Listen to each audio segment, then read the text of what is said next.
Hai, selamat datang dalam YouTube channel Gideon Simanjuntak Amanda Sifanya. Shalom semuanya saudara. Apa kabar saudara? Kami berdoa saudara dalam keadaan sehat, kuat, bahagia, penuh dengan anugerah dan kebaikan dari Bapa di surga. Mari sama-sama kita mau siapkan hati kita untuk diberkati oleh kebenaran firman Tuhan. Kami menyerahkan seluruh rangkaian acara ini, renungannya ke dalam tangan Tuhan. Kiranya Tuhan Yesus yang menuntun setiap kami. Kiranya siapapun menyaksikan acara ini mereka diberkati Tuhan. Segala yang jahat kami cabut, kami patahkan kuasanya. Akan Allah Roh Kudus, Engkau disambut di tengah-tengah kami. Berbicara atas setiap kami, pakai hamba-Mu untuk boleh menjadi saluran berkat. Dari bibir perkataannya diurapi dari kerajaan surga. Semua kami siapkan hati kami untuk diberkati oleh kebenaran firman Tuhan. Dalam nama Tuhan Yesus. Amin. Kita akan mempelajari sebuah tema yang hari-hari ini sering terjadi, yaitu mengalami penundaan. Kita tahu bahwa mengalami sebuah penundaan bukan suatu hal yang menyenangkan, kecuali penundaan cicilan. Kita bisa menunda cicilan kita, atau mungkin penundaan kalau kita harus bayar sesuatu dapat ditunda, mungkin itu menyenangkan. Tetapi kalau kita mengalami penundaan untuk sesuatu yang kita harapkan, untuk sesuatu yang kita inginkan, misalnya mendapatkan kenaikan jabatan, mendapatkan kenaikan gaji, atau bahkan mungkin mendapatkan keturunan dan sebagainya. Saya percaya hal tersebut menjadi hal yang tidak menyenangkan. Tidak banyak orang yang mau, tidak banyak orang yang siap. Namun ketahuilah, di masa-masa seperti itu, Tuhan sedang bekerja. Melalui masa penantian kita, melalui masa penungguan kita, asal kita mau sabar, mengikuti proses dari Tuhan, maka saya percaya segala sesuatu yang indah akan Tuhan Yesus sediakan. Penundaan itu bagi saya sama seperti dengan sebuah ujian. Dalam kehidupan ini kita banyak mengalami proses ujian. Dalam masa pandemi ini banyak orang mengalami penundaan. Saya punya teman, pernikahannya sampai ditunda hampir 3 kali saudara. Bahkan 3 kali. Dan undangannya tunda dan sebagainya. Tetapi masa penundaan tersebut membuat rekan saya tersebut dengan calonnya lebih mendalami karakter masing-masing, dan ketika mereka menikah dan mereka mengalami berkat-berkat Tuhan yang luar biasa. Saya percaya penundaan akan mendewasakan iman kita. Penundaan akan mendewasakan kepercayaan kita kepada Tuhan. Melalui penundaan kita bisa lebih mengenal Tuhan. Kita bisa lebih mengenal rancangannya.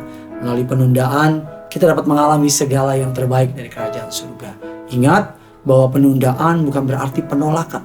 Dengan kata lain, penundaan bukan berarti Tuhan bilang tidak. Seringkali penundaan adalah Tuhan sedang mempersiapkan kita lebih lagi. Percaya, ada kejutan-kejutan yang Tuhan sediakan. Karena itu, bersabarlah supaya tidak terjadi persoalan-persoalan yang sebenarnya tidak perlu terjadi karena kita tidak mau sabar. Lihat kisah Abraham dan Sarah yang tidak mau sabar sehingga harusnya Ismail tidak ada menjadi ada. Lihat kisah Saul, karena tidak mau sabar harusnya dia menanti Samuel, karena dia tidak sabar sehingga jabatan raja kepadanya pun diambil oleh Allah. Amsal 19 ayat yang kedua mengatakan demikian, tanpa pengetahuan kerajinan pun tidak baik. Orang yang tergesa-gesa akan salah langkah. Tuhan mau kita bukan hanya sekedar cepat, tetapi cepatnya juga harus benar. Karena tidak selalu tergesa-gesa itu baik. Tidak selalu terburu-buru itu baik. Apalagi di dunia yang serba instan ini. Kalau kita buru-buru tanpa berdoa, tanpa sabar, tanpa menanti waktunya Tuhan, bisa-bisa kita terjerat banyak hal yang salah. Oleh karena itu, tenanglah. Lakukan yang terbaik, ikuti alurnya Tuhan. Sebab Tuhan tahu yang terbaik. Kita lihat sebuah ayat di mana Allah menunda untuk seseorang yang dia kasihi. Yohanes 11 ayat yang ke-6 dan ke-15. Namun setelah didengarnya bahwa Lazarus sakit, ia sengaja tinggal 2 hari lagi di tempat di mana ia berada. Ayat ke-15, tetapi syukurlah aku tidak hadir pada waktu itu, sebab demikian lebih baik bagimu, supaya kamu dapat belajar percaya. Marilah kita pergi sekarang kepadanya. Yesus mendapat kabar orang yang dikasihi Lazarus mengalami sakit penyakit. Alkitab mengatakan Yesus sengaja tinggal 2 hari lagi di tempat di mana ia berada. Ketika Yesus datang, tampaknya segala sesuatu sudah terlambat. Ketika Yesus datang, Lazarus sudah mati. Bagi beberapa orang mungkin terlambat, bagi dunia mungkin terlambat. Tetapi di situ Tuhan mau kita belajar percaya, kata Alkitab. Dalam penundaan, saya percaya Tuhan mengajarkan sesuatu. Dalam masa penundaan, jikalau kita peka terhadap suaranya dan mau mengasihi dia, tetap setia menanti dia, kita akan belajar sesuatu. Dalam penundaan, Tuhan mengajar dan mempersiapkan kita untuk mengalami sesuatu yang lebih dahsyat. Dalam penundaan, Tuhan memperbaiki karakter kita. Dalam penundaan, Tuhan memperlengkapi kita. Bangsa Israel harusnya hanya seminggu atau paling lama 2 minggu dari tanah Mesir menuju ke tanah perjanjian. Di Mesir mereka mengalami kepahitan, di Mesir mereka mengalami perbudakan, di Mesir mereka mengalami begitu banyak yang buruk. Tuhan tidak mau bangsa Israel masuk ke tempat yang baru dengan karakter yang lama. Alkitab katakan kantung anggur yang lama tidak dapat menanggung anggur yang baru. Oleh karena itu di padang gurun Allah putar-putar mereka. Allah tunda mereka sampai ke tanah perjanjian agar apa? Agar ketika mereka sampai di tanah perjanjian mereka sudah siap. Bayangkan apa yang terjadi jika bangsa Israel dengan karakter yang lama tidak pernah melepaskan Mesir di hati mereka. Mereka masuk ke tanah perjanjian. Saya percaya ada begitu banyak masalah yang akan mereka alami. Apa yang mesti kita hindari di masa-masa penundaan? Kan itu yang kita mau pelajari hari ini. Yang pertama, perkataan-perkataan yang melemahkan iman. Apa saja perkataan-perkataan yang negatif, melemahkan iman, keluh kesah, caci maki, bersungut-sungut, ngomel atau jelekin orang lain, atau celakanya jelekin orang, jelekin Tuhan, dan dengan apapun itu, justru bukannya kita mempercepat, tapi justru kita memperlambat dan membuat keadaan kita makin buruk. Sebaliknya, ubah perkataan saudara. Sebaliknya, berdoalah, naikkan puji-pujian, menyembah Tuhan. Hindari perkataanmu memperkatakan yang melemahkan iman. Yang kedua, apa yang kita perlu hindari di masa penundaan? Sikap hati yang salah. Jangan biarkan ada sikap hati yang salah di hadapan kita. Jangan sampai kita berpikir Tuhan sengaja nih nunda-nunda. No. Kalau saudara rindu diberkati, Tuhan lebih rindu lagi saudara diberkati. Saya punya anak. Kalau anak saya ingin punya sesuatu, saya lebih lagi pengen kasih sama dia. Karena kalau dia bahagia, saya lebih bahagia. Tapi saya sengaja menunggu waktunya dia siap. Jangan memiliki sikap hati yang salah di masa proses. Bagaimana reaksi kita di masa penantian? Apakah menyalahkan orang lain, menyalahkan keadaan, cemas, marah-marah, atau justru kita bersikap dengan iman percaya? Menanti itu baik, tapi kita perlu juga menanti dengan iman. Dan yang ketiga, hal-hal apa saja yang perlu kita hindari dalam masa-masa penundaan? Reaksi yang justru semakin memperlambat proses. Jangan seperti bangsa Israel yang harusnya bisa cepat sampai ke tanah perjanjian, namun selama 40 tahun mereka berputar-putar di padang gurun. Kenapa? Karena mereka salah memiliki reaksi. Reaksi mereka salah. Mereka terus mengandalkan kekuatannya. Mereka terus bersungut-sungut, menyalahkan Tuhan, menyalahkan Musa. Mereka rindu kepada yang namanya Mesir dan sebagainya. Jangan sampai di masa penantian kita salah bersikap. Tapi justru di masa penantian kita tetap bersikap, tetap mengandalkan Tuhan. Kita akan masuk kepada bagian yang kedua di hari esok. Tapi hari ini kita masuk kepada bagian yang pertama. Bagikan kabar baik ini kepada orang-orang di sekitar saudara, agar bukan hanya saudara yang diberkati, tetapi orang di luar sana juga boleh diberkati.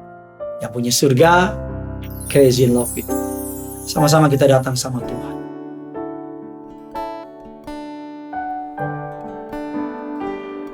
Bila kau izinkan sesuatu terjadi,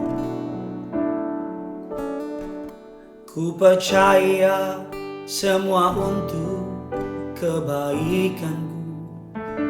Bila nanti telah tiba waktumu, ku percaya kuasa-Mu memulihkan hidupku. Waktu Tuhan yang terbaik. Walau kadang tak mudah dimengerti, lewati cobaan, ku tetap percaya waktu Tuhan pasti yang terbaik.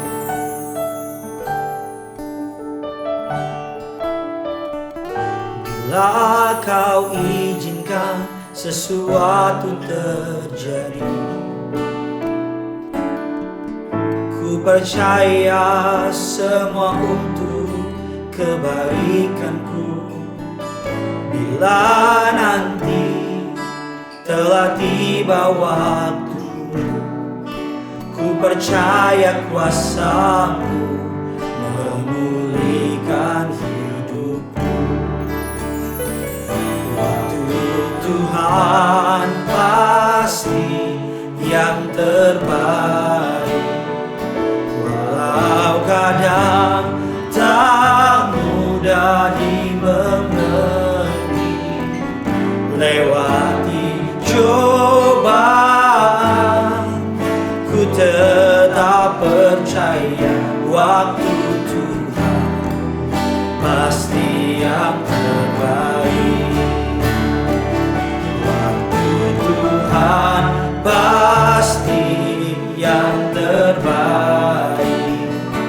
Walau kadang tak mudah dimengerti, lewati cobaan, ku tetap percaya waktu Tuhan pasti yang terbaik.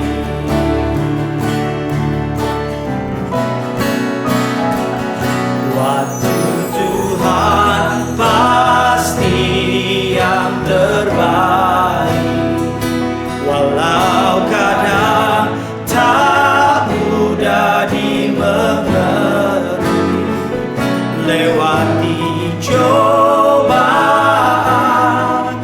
ku tetap percaya waktu Tuhan pasti yang terbaik. Waktu Tuhan pasti yang terbaik. Walau kadang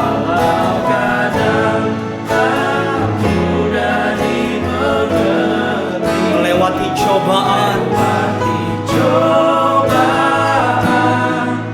ku tetap percaya waktu Tuhan pasti yang terbaik. Lewati cobaan, ku tetap percaya waktu Tuhan pasti yang terbaik.